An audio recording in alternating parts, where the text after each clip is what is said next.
অত্যন্ত শোকাবহ এটা পৰিৱেশৰ মাজত শেষ বিদায় জনাইছে মহাপুৰুষীয়া সংস্কৃতিৰ এই বৈষ্ণৱ পণ্ডিতজনক। সকলোৱে দেখা পাইছে নতুন কমলাবাৰী সত্ৰৰ পদূলিমুখৰ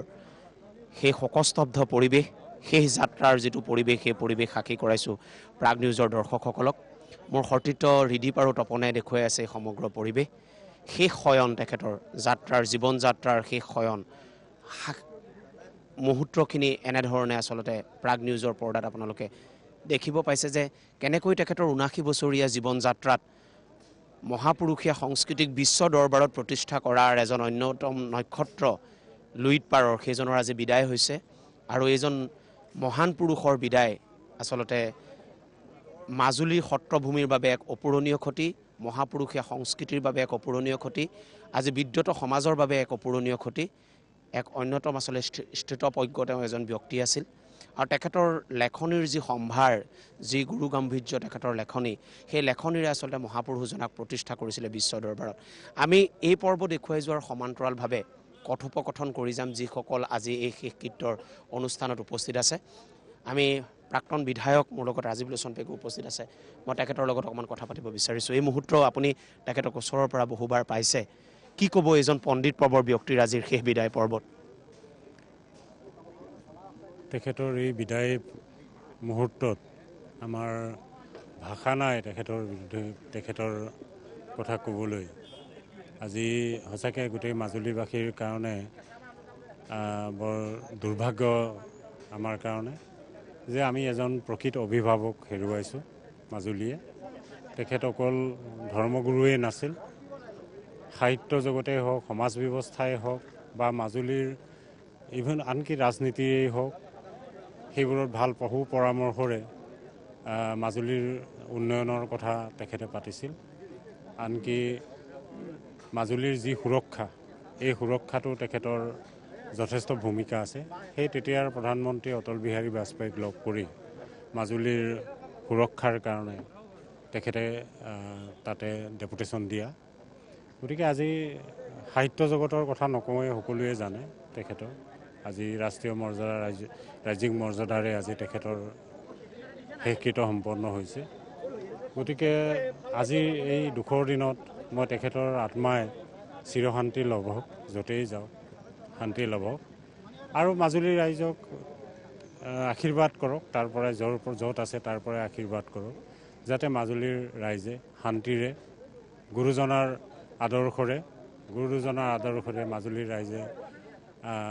মাজুলীৰ ঐতিহ্য, মাজুলীৰ যিটো সন্মান, এই সন্মান মাজুলীৰ ৰাইজে ৰক্ষা কৰিব পাৰে। কেইবাজনো সত্ৰাধিকাৰ প্ৰভু ঈশ্বৰ আহি উপস্থিত হৈছে। মোৰ লগত এই মুহূৰ্তত উপস্থিত আছে। মই অকণমান আপোনাৰ লগত এই শেষ বিদায় পৰ্বত কি ক'ব বিচাৰিব? মহাপুৰুষীয়া যিখন পৃথিৱী, সেই পৃথিৱীখনক বিশ্ব দৰবাৰত প্ৰতিষ্ঠা কৰা জগত গুৰুজনাক অন্যতম এজন ব্যক্তি আছিল, কি ক'ব বিচাৰিব? আচলতে আমাৰ উদাসীন, আমাৰ বৰপেটীয়া ভাষাত যিটো কেৱলীয়া বুলি কয়, এনেকুৱা এজন সাংস্কৃতিক পণ্ডিত বৰ বিৰল আছিল। আৰু তেখেতে শংকৰদেৱক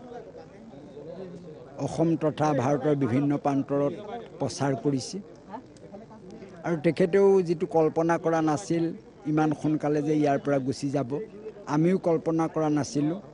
আৰু মোৰ লগত বৰ ভাল আছিল, 3 দিনৰ আগতো মই কথা বতৰা পাতিছিলোঁ। গতিকে আমি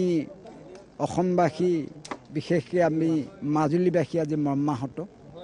যিটো আমি ভাষাৰে বৰ্ণনা কৰি তাত আমি ক'ব নোৱাৰোঁ। আৰু আজি যিটো আমি পৰিৱেশত, আধ্যাত্মিক পৰিৱেশত তেখেতক শেষ বিদায় আমি দিছোঁ, এই আধ্যাত্মিক পৰিৱেশে এটা আমাক জাগৃত কৰিছে যে এজন মহান ভক্তৰ মহামিলনত বা প্ৰয়াণত ৰাইজে ভক্তিবাদেৰে যিটো শ্ৰদ্ধাঞ্জলি জনাইছে, ইয়াত থাকি আৰু তেখেতক আমি বিশেষভাৱে কৃতজ্ঞতা জ্ঞাপন কৰা বুলি আমি মনতে ভাবিছোঁ। নিশ্চয় এই মুহূৰ্তত শেষকৃত্য পৰ্ব আচলতে যিটো পৰিৱেশ, এয়া ডেকা সত্ৰাধিকাৰ প্ৰভু ঈশ্বৰ তেখেতে অশ্ৰুসিক্ত নয়নেৰে শেষ বিদায় জনাইছে। মোৰ সতীৰ্থ তপনে দেখুৱাইছে সেই পৰিৱেশ, অত্যন্ত এটা আৱেগবিহ্বল পৰিৱেশ। এই মুহূৰ্তত শেষ বিদায়, মই আকৌ এবাৰ কৈছোঁ, ধৰাৰ বুকুৰ পৰা এইজন উজ্জ্বল নক্ষত্ৰৰ চিৰবিদায় পৰ্ব এই মুহূৰ্তত আপোনালোকক দেখুৱাই আছোঁ ডেকা সত্ৰাধিকাৰ প্ৰভু ঈশ্বৰ এই মুহূৰ্তত তেখেতৰ যিটো পদক্ষিণ বুলি কোৱা হয় সেই পদক্ষিণ তেওঁ চাৰিওকাষে কৰিছে আৰু হয়তো এক বা দুইবাৰ পদক্ষিণৰ পিছতে তেখেতৰ যিটো অগ্নিস্পৰ্শ সেই অগ্নিৰ স্পৰ্শৰে তেখেতক বিদায় জনোৱা হ'ব 2004 চনত শ্ৰীমন্ত শংকৰদেৱ বঁটাৰে অলংকৃত 2010 চনত ডিব্ৰুগড় বিশ্ববিদ্যালয়ৰ পৰা D.Litt উপাধিৰে অলংকৃত 2012 চনত সাহিত্য একাডেমী বঁটাৰে বিভূষিত এইজন পণ্ডিতৰ এই মুহূৰ্তত এয়া বিদায় হৈছে আৰু এয়া শেষ যাত্ৰা আমি দেখুৱাইছোঁ একেলগে হৰিধ্বনি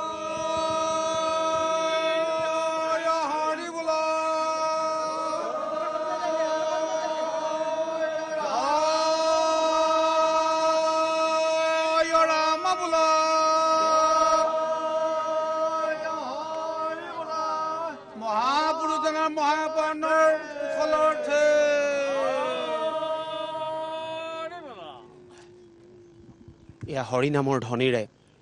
নাম ধৰ্ম প্ৰচাৰৰ অন্যতম জনক এই মুহূৰ্তত এয়া আচলতে বিদায় দিছে আৰু এইদৰেই এজন সত্ৰভূমিৰ অন্যতম সন্তানৰ ৭৯ বছৰীয়া যাত্ৰাৰ বৰ্ণিল যিটো জীৱন যাত্ৰা সেই জীৱন যাত্ৰাৰ পৰিসমাপ্তি হৈছে এই সন্ধিক্ষণত তেখেতক আচলতে তেখেতৰ কেইবাখনো গ্ৰন্থ যেনেকৈ মেটমৰা ভঁৰাল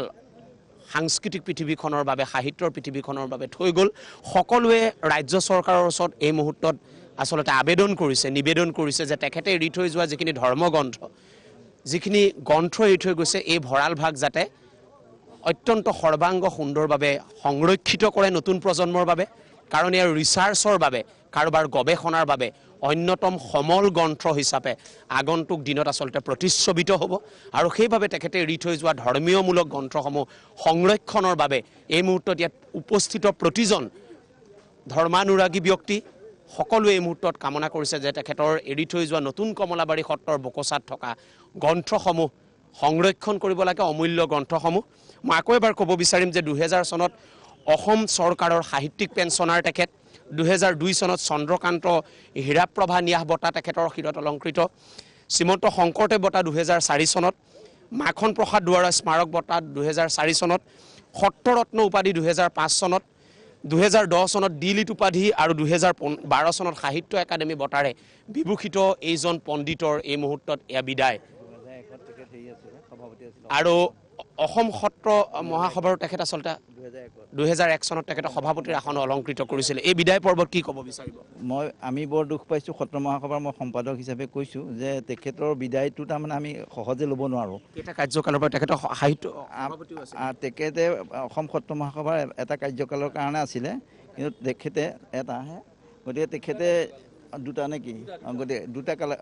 গতিকে তেখেতৰ যিখিনি অৰিহণা অকল সত্ৰ মহাসভাই নহয় অসমৰ সাংস্কৃতিক জীৱনত সামাজিক জীৱনত অসমৰ বিশেষকৈ মাজুলীৰ সুৰক্ষাৰ ক্ষেত্ৰত তেখেতৰ ভূমিকা অতুলনীয় প্ৰধানমন্ত্ৰী বাজপেয়ীক প্ৰথমতে তেখেতে খোচামতি কৰি নিজে নেতৃত্ব লৈ 84 কোটি টকা তেখেতে প্ৰথমতে চেংচন কৰাবলৈ মাজুলী সুৰক্ষাৰ ক্ষেত্ৰত আৰু সেই সুৰক্ষাই এতিয়া বৰ্তমান পূৰ্ণ গতিত আগবাঢ়িছে মাজুলী সুৰক্ষাৰ অন্যতম আচলতে সেনানী আছিল তেওঁ আৰু মই আকৌ এবাৰ কওঁ 1942 চনৰ ছেপ্টেম্বৰ মাহতেই শ্ৰী শ্ৰী যি আছিলে চামগুৰি সত্ৰ আছে চামগুৰি সত্ৰৰ বকচাত তেখেত জন্ম হৈছিল 9টা সন্তানৰ কনিষ্ঠ আছিল তেখেত আৰু সেইজন সন্তানকে 8 বছৰ বয়সতে আচলতে লৈ অহা হৈছিল এই সত্ৰৰ বকচালৈ ইয়ালৈ লৈ অহা হৈছিল মই আৰু দুই এজন ব্যক্তিৰ লগত কথোপকথন কৰিব বিচাৰিম মই তাৰ মাজে মাজে সমগ্ৰ পৰিৱেশ হিমাশ্ৰী আপোনাৰ যোগেদি দেখুৱাই যাব বিচাৰিছোঁ প্ৰাগ নিউজৰ যিসকল দৰ্শক আছে ইয়াৰ মাজতে মুখ্যমন্ত্ৰীৰ হৈ পৰিয়ালৰ হৈ ইতিমধ্যে তেখেতৰ OSD ইয়াত উপস্থিত হৈছে মই তেখেতৰ লগত কাশ্যপ ডাঙৰীয়া কি ক'ব এই মুহূৰ্তত অত্যন্ত আৱেগবিহ্বল এটা পৰিৱেশ আৰু এজন নক্ষত্ৰৰ আজি বৈষ্ণৱ পণ্ডিতৰ বিদায় শেষ যাত্ৰাত কি ক'ব বিচাৰিব আজি তেখেতৰ যিটো অনুপস্থিতি সেইটো মাজুলীৰ প্ৰতিজন ৰাইজৰ মুখত চৰ্চা হৈ আছে আৰু এয়া এক গভীৰ শোকৰ সময় তেখেতৰ আত্মাৰ সদগতি হ'বই যিহেতু ধৰ্মপৰায়ণ ব্যক্তি আছিল গতিকে আজি তাতকৈ বেছি আৰু কি ক'ম আপোনাৰ যোগেদি আৰু এটা বাৰ্তা মাজুলীবাসীৰ ৰাইজে দিব বিচাৰিছে যে তেখেতে এৰি থৈ যোৱা যিখিনি অমূল্য গ্ৰন্থ এইখিনি যাতে ৰাজ্য চৰকাৰে সংৰক্ষণ কৰে। আপুনি নিশ্চয় মুখ্যমন্ত্ৰীৰ টেবুললৈ বাৰ্তাটো লৈ যাব। এইটো ইতিমধ্যে ৰাইজে কোৱাৰ কাৰণে DC মহোদয়ক আমি জনোৱা হৈছে। DC মহোদয় ইয়াৰ এটা প্ৰপ'জেল বনাই চৰকাৰক পঠাব। ধন্যবাদ জনাইছোঁ আপোনাক। মই এই কথাটোৱেই আচলতে তেখেতে এৰি থৈ যোৱা এই মুহূৰ্তত সকলোৱে সেৱা ল'ব, সেই পৰ্বটো অত্যন্ত কষ্টকৰ। বিদায় যিটো সেৱা, বিদায় সেৱা ল'ব। এই বিদায় সেৱা এই মুহূৰ্তলৈ মই জনাৰ্দন গোস্বামী প্ৰফেচৰ আছে, মই তেখেতৰ লগত বিদায় ঠিক আগমুহূৰ্তত বিদায় ল'ব বিচাৰিছে, তাৰপিছতে মই তেখেতৰ লগত কথা পাতিম। এয়া ভকত বৈষ্ণৱৰ যি মণিকাঞ্চন ক্ষেত্ৰ, এই মণিকাঞ্চন ক্ষেত্ৰত এই মুহূৰ্তত এয়া বিদায় ল'ব হিমাশ্ৰী। আৰু মই আকৌ এবাৰ কৈছোঁ যে ডেকা সত্ৰাধিকাৰ প্ৰভু ঈশ্বৰে তেখেতৰ চৌদিশে প্ৰদক্ষিণ কৰাৰ পিছত আধ্যাত্মিক বা পৰম্পৰাগত যিটো বিদায়, সেই বিদায় সত্ৰভূমিৰ বকচাত পদূলিমুখতে দিয়াৰ পিছতেই এইজনা লুইতপৰীয়া সন্তান, এইজন বৈষ্ণৱ পণ্ডিতৰ বিদায় অত্যন্ত কষ্টকৰভাৱে মাজুলীবাসী ৰাইজে এই মুহূৰ্তত তেখেতক চিৰবিদায় দিব। তেখেতৰ শৰীৰ যিটো পাৰ্থিৱ শৰীৰৰ ইয়াৰ পৰা বিদায় হ'ব। এয়া শেষ বিদায়ৰ যি আধ্যাত্মিক ধ্বনি, বিদায় ধ্বনি, সেই বিদায় ধ্বনি আমি প্ৰাগ নিউজৰ দৰ্শকসকলক সাক্ষী কৰাম এই মুহূৰ্তত। এয়া ভোগপুৰ সত্ৰৰ সত্ৰাধিকাৰ প্ৰভু ঈশ্বৰ আছে, উত্তৰ কমলাবাৰী সত্ৰৰ সত্ৰাধিকাৰ প্ৰভু ঈশ্বৰ আছে, আৰু আন এজন সত্ৰাধিকাৰ প্ৰভু ঈশ্বৰৰ স্বৰ্গগামী যাত্ৰাৰ শেষ বিদায় এই মুহূৰ্তত আপোনালোকক দেখুৱাইছোঁ।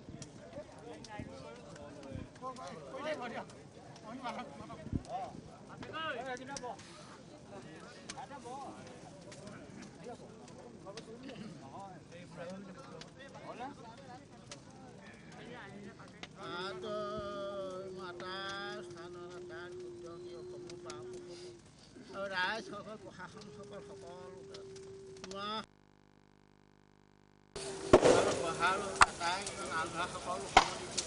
সমূহ বাপুসকল সমস্যা সকলোৱে প্ৰাৰ্থনা খানি কৰিছে। কালি আমাৰ প্ৰভু ঈশ্বৰ পৰলোক হ'ল, তেখেতক আমি এতিয়া দশম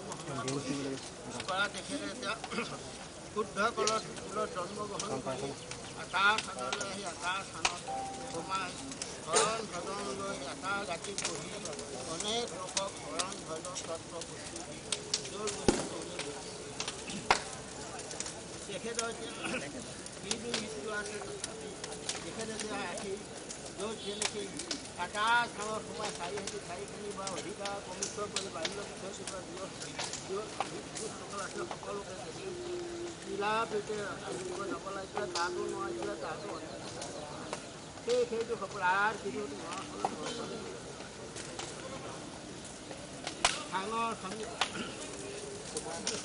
থানৰ সমীপত উত্তৰ কমলাবাৰী ধূপ বদলা সত্ৰ থান সময়তে তাকো গৈ যেনেকৈ কেৰিবন্দী সেৱা সুস্থ থাকি কৰি আহিব লাগিছিলে, তাতো নোৱাৰিছিলে, সেইটো সপ্তাহ খালি সমাপন কৰিলে শিক্ষক ৰাজ্যলৈ কামৰূপ বৰপেটাৰ থান বাহাৰে মুকুটৰ সভা মধু উত্তৰে দক্ষিণে পূবে পশ্চিমে যুৱপন্থী আচাৰ বন্ধু তালকো গৈ যেনেকৈ শিৱিবন্ধু আহিব লাগিছে, তাতো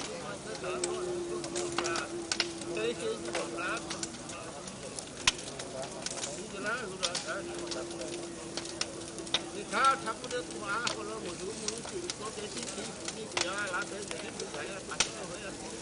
তোৰ দুজন দ্বাৰা যোজনাৰ সেইবোৰ প্ৰাৰ্থনা খালি কৰিছে।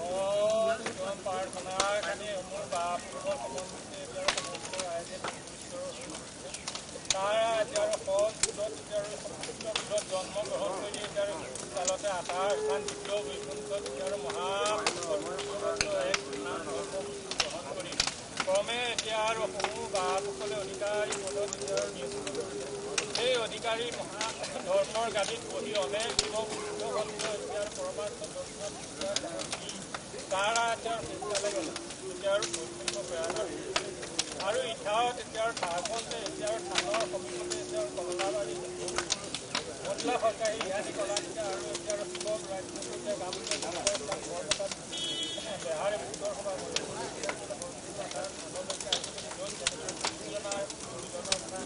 সমস্ত স্থানলৈ গৈ যেনেকৈ অপৰাধ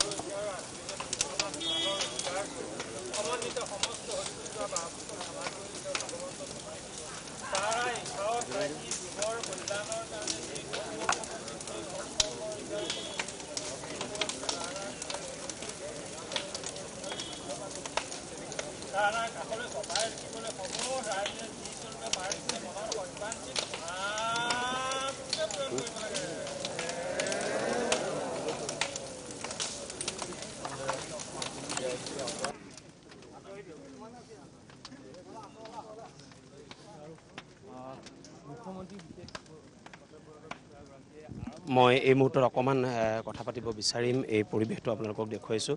ডেকা সত্ৰাধিকাৰক কাষলৈ যোৱা উত্তৰ কমলাবাৰী সত্ৰৰ সত্ৰাধিকাৰ প্ৰভু ঈশ্বৰ আছে আমি তেখেতৰ লগতো কথা পাতিবৰ বাবে যত্ন কৰিম মহাপুৰুষীয়া সংস্কৃতিৰ পৃথিৱীখনৰ নক্ষত্ৰই এবিধ যেন আজি খহি পৰিছে কি ক'ব এই বিদায় বেলা আচলতে এই সময়ত আৰু ক'ব লগা হেৰি নাই কিন্তু আমি অসমৰ এটা নক্ষত্ৰ ইতিমধ্যে অৱসান হৈছে বুলি আমি ভাবিছোঁ আৰু এই সময়ত আৰু বিশেষকৈ তেখেতৰ যি কৰ্মৰাজি বিশেষকৈ গুৰুজনৰ সংস্কৃতিক আগুৱাই লৈ যোৱাৰ ক্ষেত্ৰত একেধাৰে যেনেদৰে সাহিত্য সমিতি বা কলা সংস্কৃতি গোটেই দিশখিনিত তেখেতে ন্যস্ত হৈছিল আৰু বিশেষকৈ এই মুহূৰ্তত আমি গুৰুজনৰ ওচৰত প্ৰাৰ্থনা জনাইছোঁ তেখেতৰ যাতে আত্মাই সদ্গতি পায় তাৰ বাদে আৰু অন্য ক'ব লগা নাই আমি এই মুহূৰ্তত উপস্থিত থাকি সকলোৱে সমবেদনা জ্ঞাপন কৰিছোঁ লগতে তেখেতে এৰি থৈ যোৱা যিখিনি অমূল্য গ্ৰন্থ মেটমৰা ভঁৰাল এৰি থৈ গৈছে সংৰক্ষণৰ বাবে চৰকাৰলৈ কিবা আপোনাৰ অনুৰোধ যিখিনি আচলতে তেখেতৰ সাহিত্যৰাজি আছে সেইখিনি যাতে যিসকলে কিতাপখিনি বা যিখিনি গ্ৰন্থ আছে সেইখিনিক যাতে সুৰক্ষিত কৰিবৰ কাৰণে আমি চৰকাৰী পক্ষকো এটা আহ্বান জনাম যাতে এটা সুন্দৰ ৰূপত যাতে ছাত্ৰ ছাত্ৰীসকলে গৱেষণাৰ বাবে সেইখিনি ব্যৱহাৰ কৰিব পাৰে তাৰ এটা প্ৰয়াস কৰিলে আমি সকলোৱে নিশ্চয় সন্তুষ্টি হ'ম উত্তৰ কমলাবাৰী সত্ৰৰ সত্ৰাধিকাৰ আৰু সকলোৱে বিচাৰিছে যে এৰি থৈ যোৱা তেখেতৰ যিখিনি অমূল্য সম্পত্তি সেয়া গ্ৰন্থই হওক তেখেতৰ চৰ্চাই হওক কেইবাখনো গ্ৰন্থ তেখেতে আধৰুৱা হৈ থাকিলে মহাভাৰতক পদ্য আকাৰত তেখেতে আচলতে উপস্থাপিত কৰিব বিচাৰিছে যিহেতু তাত প্ৰায় লক্ষাধিক শ্লোক আছে সেই শ্লোকসমূহ পদ্য আকাৰত তেখেতে নতুনকৈ এক গ্ৰন্থ ৰূপ দিব বিচাৰিছিলে কিন্তু সেই তেওঁৰ সপোন আচলতে আধৰুৱা হৈ থাকি গ'ল এই মুহূৰ্তত আমি শেষ পৰিৱেশ আকৌ এবাৰ দেখুৱাইছোঁ যে তেখেতৰ বিদায় পৰ্ব কেনেধৰণৰ এই মুহূৰ্তত অগ্নিৰ মাজত অগ্নিৰ স্পৰ্শত বিলীন হৈ গৈছে সেইজনা মহান পুৰুষ